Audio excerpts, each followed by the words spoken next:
Mwiriwe na mwaramutse bakunzi ba Fleho Podcast TV, ndizera ko muguwe neza umwe wese aho aherereye. Hari abakurikirana Fleho Podcast TV muri mu Burundi, muri Kongo, mu Rwanda, Tanzania, Zambia, Uganda, Kenya n'ahandi henshi hatandukanye mu karere ka Yase, muri Amerika, muri Afrika, muri Asia, Oceania no mu Burayi. Kaze rero kuri Fleho Podcast TV. Nkuko bisanzwe imbere ya kamera ni Fleho Patriot wa musesanguzi wanyu. Uno munsi ngomba turabire hamwe amakuru ayo mu karere kuri uno munsi genekerezo rya 15 kwezi kw'icumi umwaka n'unyene utarangira 2025 shize ko amagenekerezo kubera haro benshi baguma bambira ati Fleho duradushira ko amatariki kugira tuze turamenya amakuru mutubwiye na yaryari. Ni kuri uno munsi rero genekerezo rya 15 kwezi kw'icumi mu gatondo bivugwa hari mu bucagucagu bwo kuva saa 10 zibuca 11 saa 10 zibuca n'iminota 30 gushika 11 z'agatondo niho amadrone ya FRDC yazinduka bombarda izine minier canke agace bari bahinguriramwo bacukura bakongera bagahinguriramwo ubutare basanzwe biba muri Kongo kitwa Twangiza, ahitwa Twangiza. Aka gace basambaguritse uruhande runini, ntibasambuye aho hose ngo aho bimbira naho bahingurira, basambuye ahahingurirwa ahari hugaraniye ngo ubutare bwinshi cyane, amatoni y'ubutare bwinshi cyane, ngo bitoro, amamashini n'ibindi byinshi. Urumva ari izine, haba hari ama infrastructure atari makeyi. Ngomba ndabibutse ko iyi zine yatanguye kugira ibeho yari y'aba Canada, yari ishira hamwe ry'abakanadiye, niryo ryari ryatanguye kuhakorera. Inyuma y'iryo shamwe ry'abakanadiye, iryo shamwe ry'abakanadiye umengo hari icuka cabaye muri Kongo rica ridandaza ku Bushinwa. Muri kwa kabashinwa basanzwe bafise amasoko atari make y'ubutare hariya muri Kongo. Aho itwangiza rero kuri iyo izine yazindutse iraswa mu bucagucagu 5h du matin, abo bashinwa nabo bagize amakuba kuva AFC M23 izimbwebwe za Sarambwe zihafata disika muri n'ubuno buce. Abashinwa barakubaguwe gushika naho baba oblige guhunga, baraba oblige gukiza amagara. Iryo hinguriro rero ryari riri mu minwe ya AFC M23 aya mango tuvugana. Bivugwa ko ari sinye bashatse kubwira abanyagihugu, surtout reka ndabivuge nkuko vyavuzwe nanje ndabishikirize nkuko amakuru twayaronse. Bavuga ko batabombarde directement mu birombwe aho hantu hacukurirwa, bahise nko kubanza kubombarda izine kugira bibi nkebuzo ku bana b'inzira karengane bariko baracukura hariya. Musanzwe mubizi ko atamuhima canke umunirotike yoronka imbaraga zo gufata isipiri ngo biyimbe ubutare canke ngo binjire hariya muri iriya myobo. Rero ni do soulagement ku ruhande rumwe nkuko nabibwiwe, bavuga ati twari tuzi ko babombarze hose hayapfiriye inzira karengane kandi surtout rebantu. Urumva ko intambara muri Kongo ifise ampleur ndende cyane. Babivuga uko mu gihe n'abanyarwanda bavuga ko bagenda kugwanira abatutsi, bagenda kugwanira abanyamurenge b'abatutsi, bagenda kugwanira abatutsi bavuga ikinyarwanda. Ivy'ubwoko rero vyamaze kuba intambara muri Kongo, yamaze kuba largement intambara basigaye badatinya kuvuga aba bantu biwacu ntimubarase, abatutsi biwacu tuje kubavugira. Murumva ko intambara muri Kongo ikirafata uyundi murongo udasanzwe. Ibi biruko mu gihe ibi birombwe dusanzwe tuzi ari byo bitunze iki kiroberi ca AFC M23. Rero Kongo, leta ya Kongo FARDC yoba yafashe strategy d'abord yo kubomora ibiraro kugira ntibazoronke nkungene basubire inyuma canke baza barasomba ubwo butare n'amaravitayema n'ibigwanisho.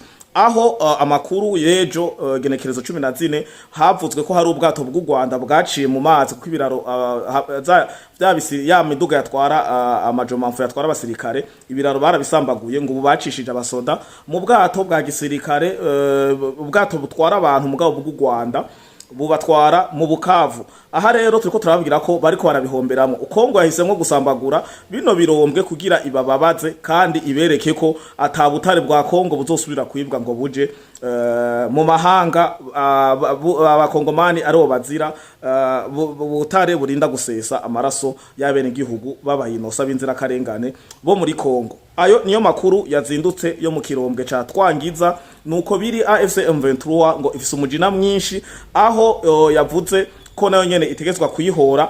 Ibi vyabaye ngo mu gihe ejo basinya amasezerano ya Seserofe. Iyo Seserofe Wazalendo ntayizi kuko ngo sengo Wazalendo ntiri idoha, ntiri muri Amerika. Ibi bikorwa navyo bikaba vyitiriwe Wazalendo. Urumva ko ibi bintu bitazoroha.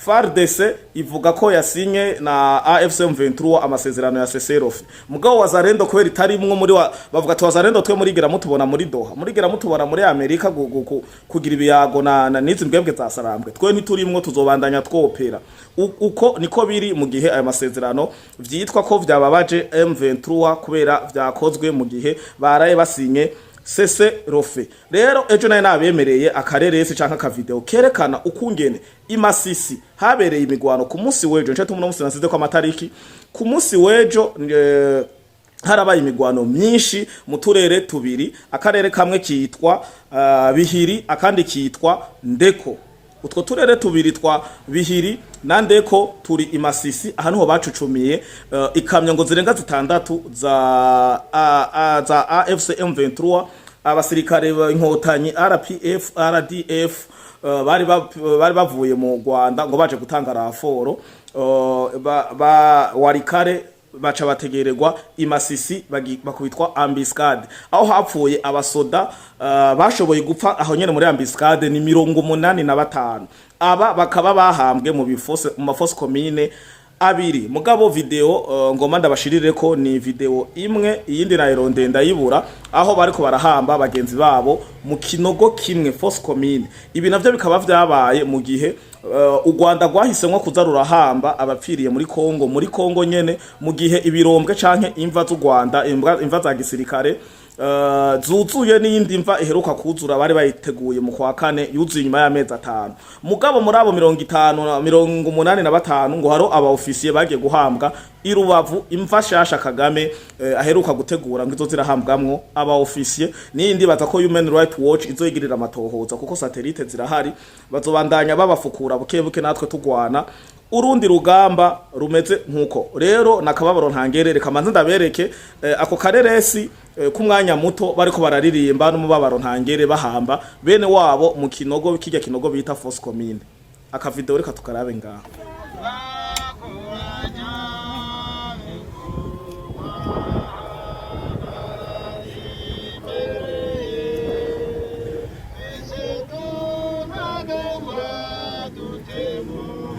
Yes, ndibatse ko tuhejeje kubona amarira ntangere imbwebwe za sarambwe ziko zirahamba bene wabo abana b'inzira karengane abana b'abanyarwanda abana b'abarundi bamwe bagenda barakugwa mu makambi nkuko twabibabwiye n'abandi benshi bava za Uganda na Kenya n'abandi bagenda baratororokanya hariya muri Kongo nyene iyindi nkuru yo mu karere ni nkuru yo muri Kenya aho bivugwa ko Raila Odinga yahawe kamunyuzwa umuntu ngo akunyu kamunyuza twe tuvuga ngo ni sumu Raila Odinga yitavye Imana babivuze ku munsi uno munsi ariko ngo awe bamaze nk'imisi 2 yaritavye Imana kwera yapfuye mu nzira iyobeye iyo inzira isiga ubwenge ngo Kenya yari yaratinye kubishira ku mugaragaro ariko bikaba vyaraye bivuze umwe munsi kandi mukaba mutwo narenda bakoreye ikiganiro mwijoro shikibiriraho kivuga vy'inama zabereye i Nairobi ngira bari bagiye kumurindisha canke barabe strategy y'ukungene bo bivuga nico ngira cari kirimwe mu vyabatwaye yo muri rirya joro za saa 9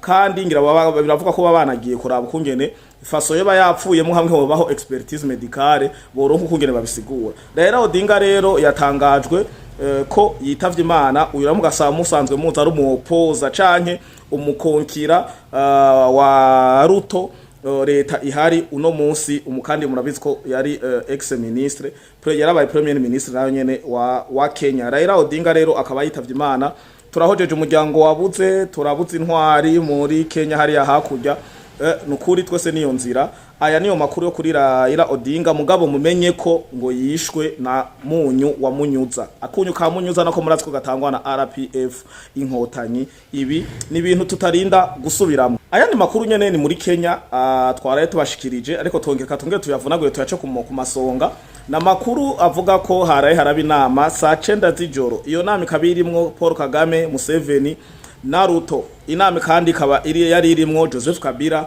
twabonye yiriwe ku munsi wejo agira inama n'abatavuga rumwe na leta ya Tshisekedi abatavugana rumwe na leta ya Tshisekedi impamvu ntazo tuzi zimwe barazivuga izindi ukumva ntizifashe ariko igitangaje nuko bariko bariyunga ku baniro bobo nabo bazi ko rujya rugamba atarugwabo ikindi naco uyu mugabo ntuzeye amakuru avuga kuri Corneille Nanga biravuga ko Corneille Nanga atanguye kuza ariretira. Corneille Nanga ntakiboneka cyane. Corneille Nanga basa nukumengo baramuhabuye yasa nuko yoba yaramaze kubona inforo ya FPR inkotanyi RDF bari muri Congo musi y'izina rya M23 kuko aka AFC na ka Corneille Nanga ryari ya Fleuve Congo ni ya Corneille Nanga. Corneille Nanga biragaragara ko batanguye kwisokora buke buke kuko boba baramwibibanga baramubwira ati wewe urabona ko M23 ivuga ko iri kiragwanira abatutsi igwanira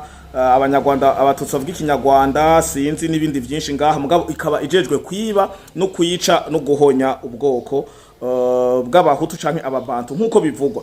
Corneille Nanga nawe ukaba ufise objectif yo kubafasha ukaba ufise objectif yo gushika Kinshasa mugabo wahereye kubiheka ko ngo baguzoguherekeze ngo mufate Kinshasa. Hakaba ari amakuru rero Corneille Nanga yabwiwe ko wewe naho bogushikana Kinshasa ntayo boguha. Corneille Nanga ntimuhuje nabo bantu naho uri kurabivanga ko ivyo mupfana Tshisekedi rabo kungene mu biheza biragaragara ko hari umuntu yoba yamutekereye ubutumwa buremereye. Corneille Nanga akisanga ari retisa atakifise morale yo gukorana nabo cyane. Cyo gituma Corneille Nanga atari karagaragara cyane mu manama yose muri ko murabona ubutumwa amajambo aca kumbuga ngurukana bumenyi amakomunika hanaha y'agasakisaki.